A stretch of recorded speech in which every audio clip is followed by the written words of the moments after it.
Morning, everyone. Sorry, I'm running in next to a really busy road. But yeah, so today I want to talk to you about my weekly update as the journey of a serial entrepreneur.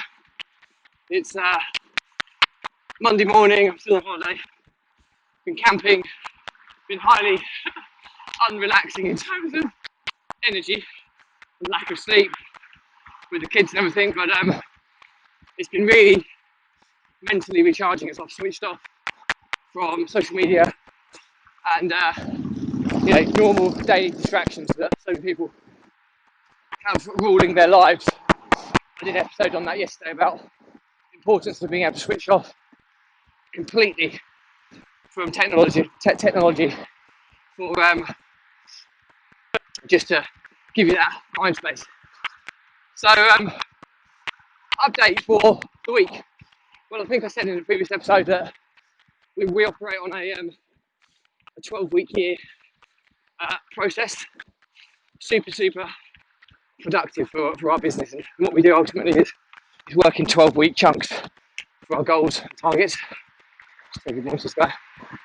Morning. Just check I'm going right. And then basically at the end of our 12 weeks we have a 13th week, which is for planning and evaluating how we performed, realigning the goals, setting the new goals for the next quarter. This is all reverse engineered back from what we're trying to achieve at year end, and financial year end, that is not calendar year end. So we're just about to start quarter two this week, and last week there's 4 businesses I'm involved in. My property business, which I've built over the last kind of best part of 20 years really. We've got the property coaching business, we've got the property deal packaging business, and we also have the social media repurposing agency, content repurposing agency. So they're the kind of 4 main things. And I think some people have said in the past, how do you spin multiple plates? How do you manage multiple businesses?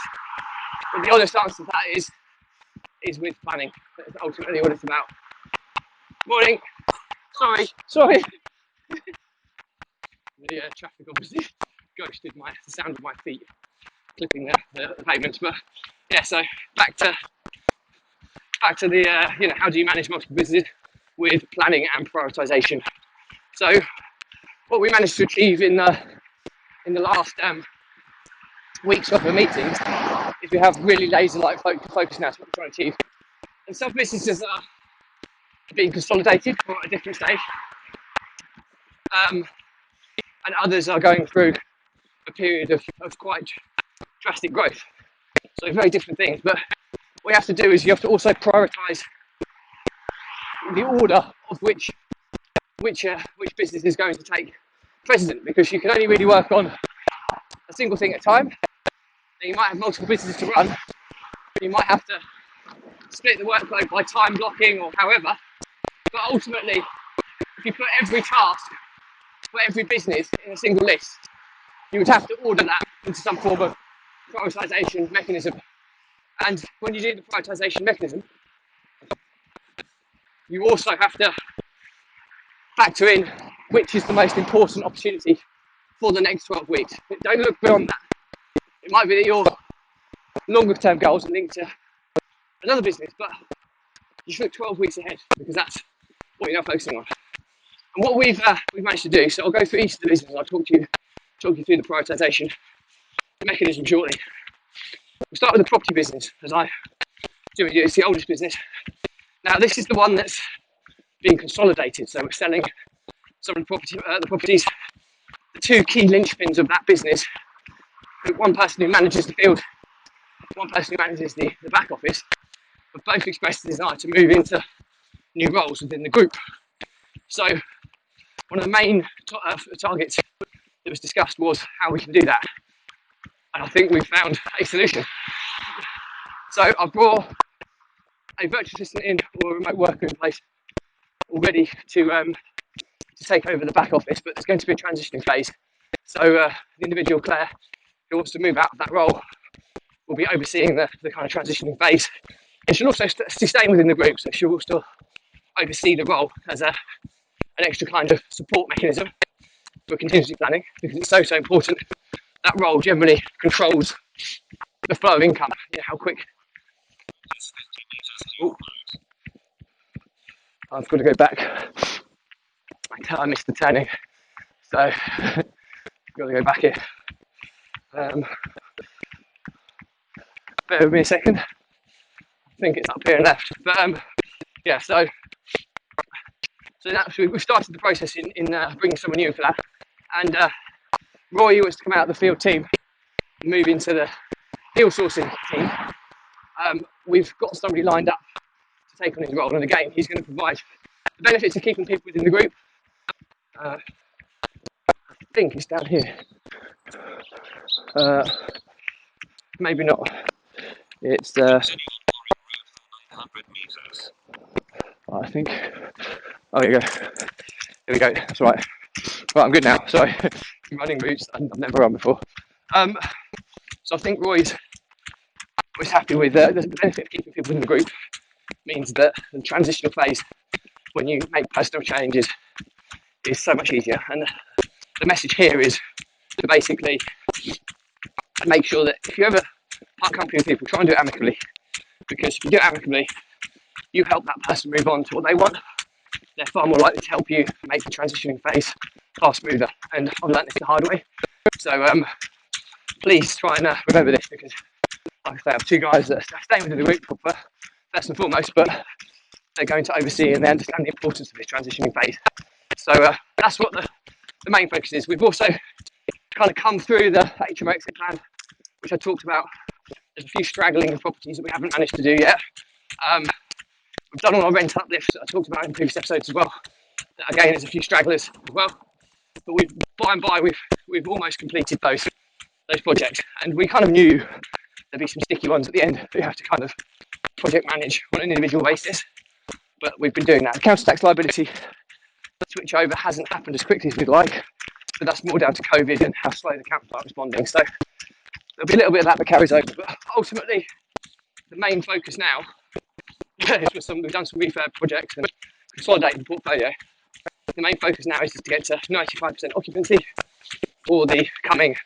We're about 80, 82, something like that at the moment, because we've done some refurb projects and there's been some property sitting vacant, and get the paying occupancy levels between 85 and 90%. They're probably down at the moment, 75 to 80%. So the reason there's a difference between those two is that because we deal with a lot of tenant claim benefits, the processing times can lag. So you can move someone in, they might not be paying for a few weeks until their claims are processed. So there is a reason for that. So it's always generally going to be a lag. We try and keep it to no more than 5 to 10% max, and ensure that the percentage, we have a metric which is cash flow voids actioned. So that's have we taken that cash flow void? So someone who's in a room isn't paying to the next stage, we're waiting for it to be processed. So we have a cash flow void actioned metric that we record as well, so we can see of the cash flow voids how many of them we're expecting to drop into payment anytime soon. And then we can see the real impact of what is a real bad payer or true arrears rather than just processing arrears, which you have to factor in when you're dealing with the tenant demographic that I do. So so they're the kind of targets we set out. As part of this as well, the systems and processes that I put in place that allow me to completely step away from that business a good kind of 3 years ago now changed a lot, and the legislation changed, universal credit came in, all these things that have changed quite significantly means that some of the systems and processes are a bit outdated, and Claire kind of created some herself, which she completely understands, but we haven't got it extracted from her. So my role over the next few weeks is going to be extracting the systems and processes out for both Roy and Claire, because they've kind of tweaked and iterated things which have worked, but not to the stage where I can pass them over to somebody else to do. So that's where my kind of skill set's going to get involved. So really important, but I'm quite excited about that because it's new technology I've been wanting to introduce. We've got a whole new help desk set up, which I've been working on to take away the complete need for somebody to take all the phone calls. And it's mainly moving to kind of a text messaging help desk scenario, ticketing setup, but it makes managing tenant inbound comms far more less emotional, which as we're all aware, speaking to tenants in the phone can be quite challenging at certain occasions. So that's really exciting. So I will be systemising. Sounds like I'm trying to systemise the whole of the business within 12 weeks. Well, I am, but it's kind of 80 to 85% of the way done already from the old system. So it's only jumping in on the areas that need my attention. So that's kind of where the focus will be for that business. The next business is the property coaching business. Now, we set out a while back to say we wanted 48 coaching clients by the end of the year. Let me just see where I'm going so I don't get wrong. Turn right onto a road up here. So, do I turn right here or do I go a bit further, I think? But we've reduced that down now. We want to have 20 coaching clients by this quarter. Now, we may still try and hit the 48 by the end of the year, but the end of quarter is kind of mid-November. So the end of the next quarter is mid-November. So there will be 6 weeks at the back end of the year where we can really try and ramp that figure up if we need to be. But our initial target is to get to 20. We have 8 coaching clients. We have 8 coaching clients at the moment, and we want to get to 20. Now, the reason why that would be super achievable because, like I say, we're doing little marketing activity on that business. Everything's organic at the moment. We seem to be getting a good flow of sales leads coming in, so we're very, very confident with that. And we're also launching our Build Your Property Empire with little or no money academy, and we're getting all the copywriting done for our complete new funnel, which should be ready within the next 4 weeks. And we want to have 16 people on our £50 subscription academy program, which should be super, super easy to achieve. So we've ratcheted down our goals pure and simply because some of the goals on some of the opportunities have grown. So you have to, it's like a balancing act. It's like, you've got 100 points. You could say, as in terms of how much resource you have to focus on these things, you've got 4 businesses. It'd be easy to say, I'll just put 25 points to each in terms of resourcing side of things. It doesn't work that way. You might want to put 75 to one, 20 to another, 2.5 to each of the remaining. It could be something like that. That's how the opportunity is split. Now, mine are far more evenly spread. But the property coaching business has taken a little bit of a backseat based on the property deal sourcing business, which we're super stoked about. So it's exciting times, but that's what the goals are set in the coaching business. We've got all our basic funnels mapped out, ready to go. Some of them are pretty much there. The organic ones are almost there. A little bit more work to do on them. But we've got our copywriter that we commissioned last quarter who should have everything done within the next 4 weeks, which is going to be super exciting because that means we can get our academy and upsell to coaching program funnel fully focused. And the copywriter wasn't cheap, it was 10 grand. And that's a heavily discounted place because we know him personally. But he's got $750 million worth of traceable sales linked to his direct copy. So if he can't write us a copy that sells, then I'm not sure many people can. So super excited about that. So that's the main focus for the property empire builder business, which is the property coaching business. So the next one, social media agency. Now this was big. We've collaborated now with Chris Taylor, and we're amalgamating the Brand New podcast and the Brand New brand into what I was building originally as Runpreneur. Runpreneur Vlog will continue as the guinea pig for the social media content repurposing agency, but now we're going to use the Brand New name, which is more focused on what we're doing, and Chris Taylor and Jack Wicks's networks to kind of explode that. And so I'll be building that in the background. We're still on track to be launched in beta format by the end of the year. So my goals for that is really to progress all of the kind of hacks, the algorithms that we're already kind of working on. And we will then drop Jack and Chris in as second and third guinea pig by the end of the next quarter. So I've just got to climb a gate here.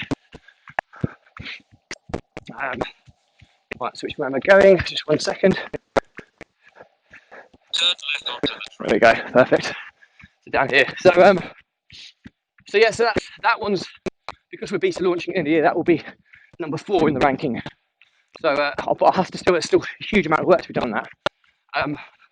Number 3 on the ranking will be the property business, because that's not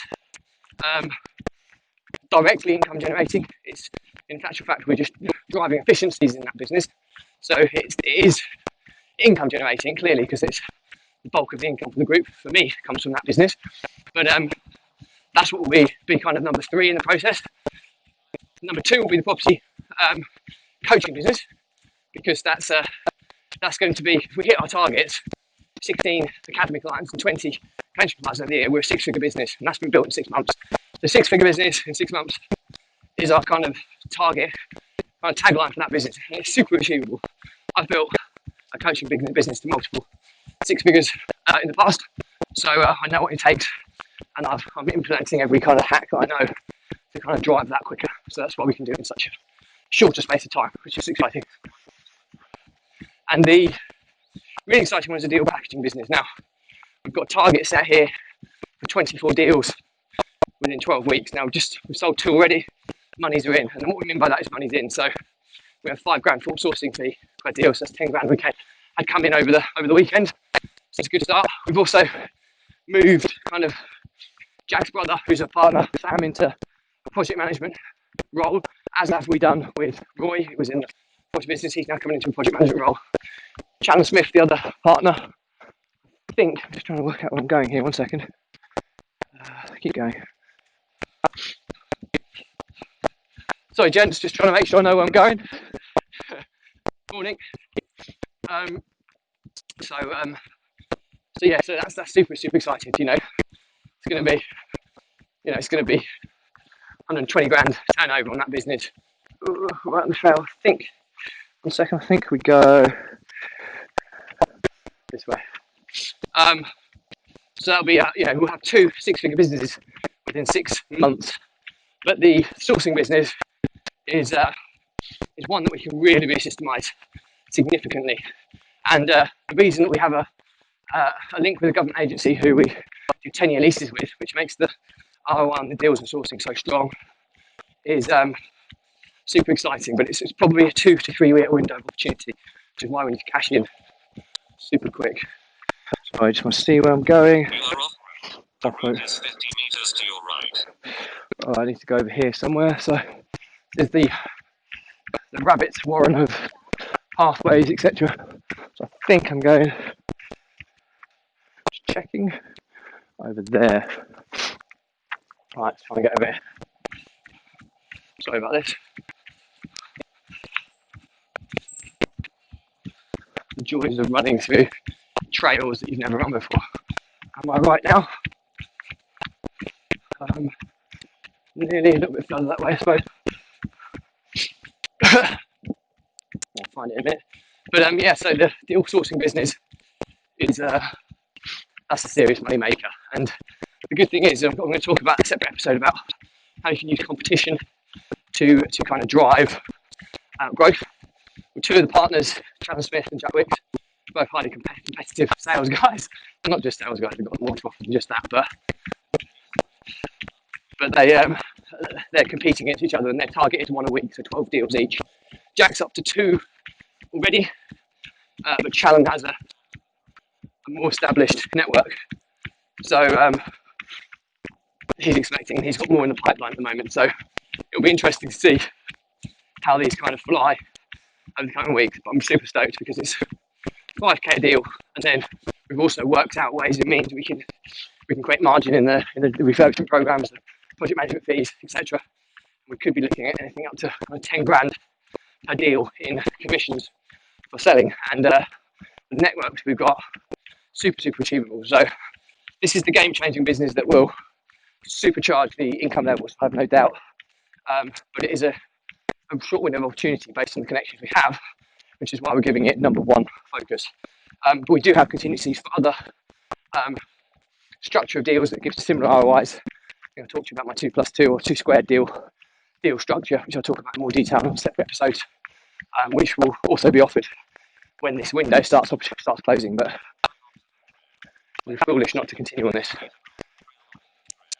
Right, I just need to know where I'm going here. Right, 1 second.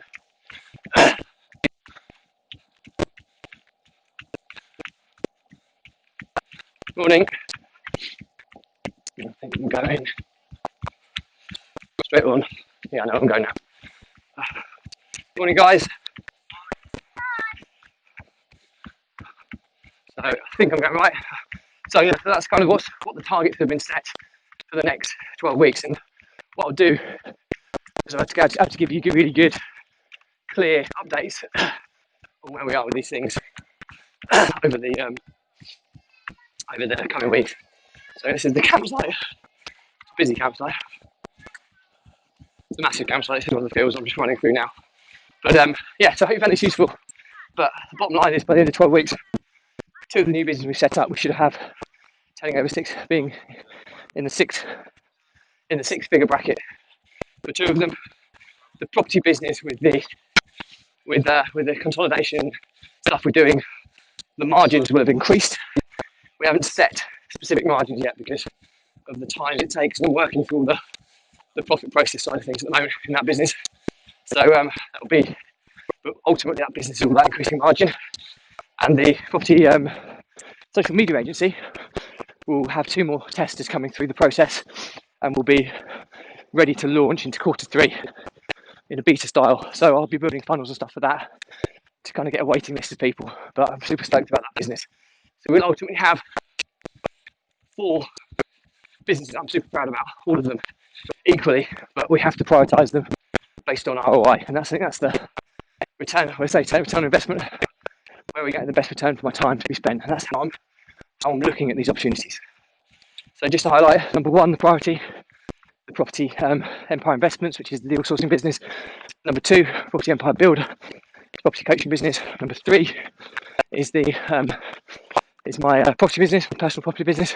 And number 4 is the social media content repurposing agency, or the Brand You social media content repurposing agency, which again, super exciting. So that's it from me, but you've probably seen now on these updates how I've got absolute laser-like focus, far more clarity and focus on what I'm doing, and that's really, really cool. So super stoked for the coming 12 weeks and to give you weekly updates. You guys are going to be holding me very much accountable for this, along with the running challenge and entrepreneur vlog, and see how that goes kind of as well. So pretty cool. But as always, hope you found it useful. Any questions, drop me a comment. I'll guarantee to respond to everyone. If it's a bigger topic, I will do a separate blog episode and tag you in. Still comment though and respond. If it's not for you, just unfollow or unfriend me. It won't flatter your feed. But do check out my Facebook group, as all my episodes are catalogued by topic, so it might be that there'll be some stuff in there that's interests you. If you think it's a good value for somebody else, please tag them in and share it, or just give it a like and it'll give it some extra reach. And as always, stay positive, stay happy. See you on the next episode. Bye.